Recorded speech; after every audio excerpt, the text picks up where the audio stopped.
Салем Достар, вы снова на канале Кола. Большой рекомендую, друзья, всем, кто подписался. Я рад видеть вас всех на моем канале.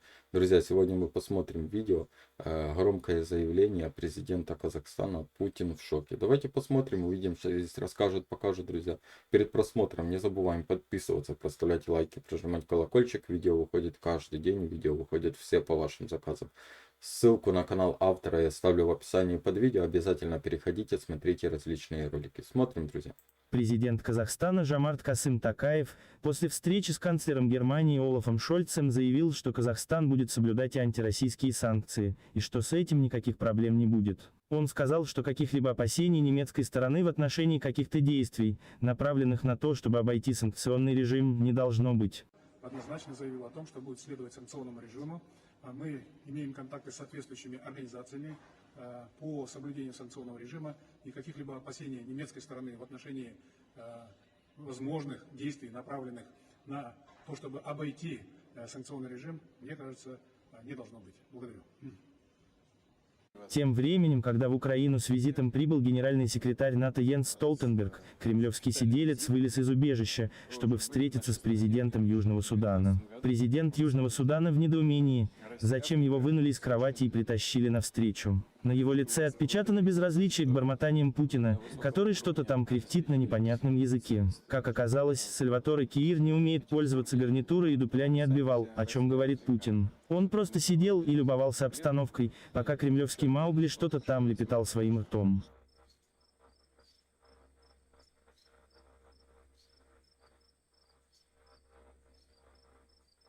Эта встреча является очередным цирковым представлением, которое разыграно специально, чтобы показать, что якобы Путин ведет активную внешнеполитическую деятельность, и типа что-то там еще решает. Вот посмотрите на этих двух клоунов. Как будто вышла третья часть комедии «Тупой и еще тупее».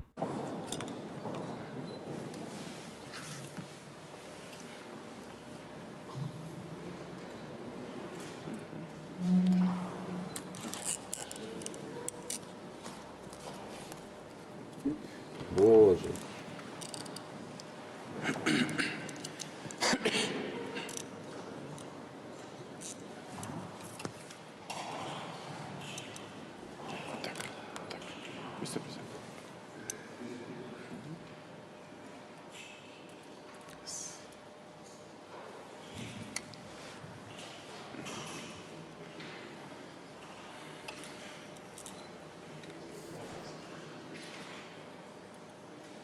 Путину раньше привязали.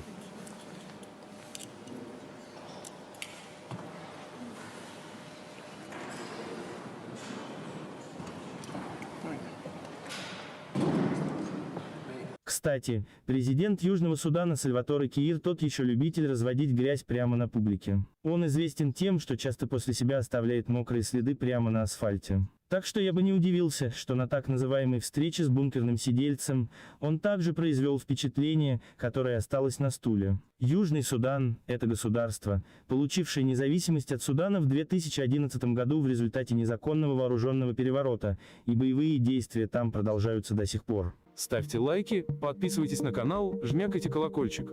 Обязательно оставляйте комментарии. Для помощи каналу ссылки в описании. Друзья, ссылку на канал автора я оставлю в описании под видео. Обязательно, кому интересно, переходите, смотрите различные ролики. Друзья, ну потому что президент Токаев заявил, да, что не будут обходить санкции. Но мы все прекрасно знаем и все прекрасно понимаем, как они обходятся, и как они обходили, и как они будут и до сих пор помогать Российской Федерации обходить эти санкции. Это в любом случае это происходит, и заявления вот такие, как они стоят и там рассказывают, что не будем помогать, все оно происходит и обходят санкции через Казахстан, и это все прекрасно знают. Но народ Казахстана, конечно же, он не может заявить в открытую и сказать, потому что народ Казахстана за Украину, и это самое главное.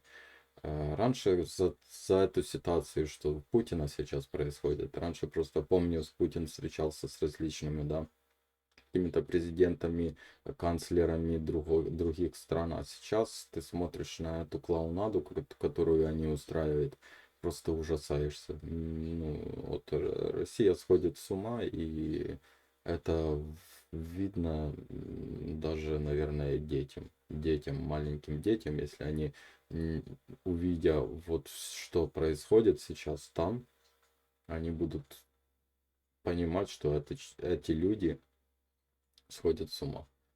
Никак по-другому я не могу объяснить эту ситуацию. Это мое субъективное мнение, друзья. Обязательно напишите в комментариях, что вы думаете по этому поводу, что вы думаете по поводу санкций, будут ли проходить через Казахстан или нет. Не забываем, друзья, подписываться, проставлять лайки, прожимать колокольчик. Видео выходят каждый день, видео выходят все по вашим заказам. Алга Казахстан. Слава Украине. Берегите себя. До встречи.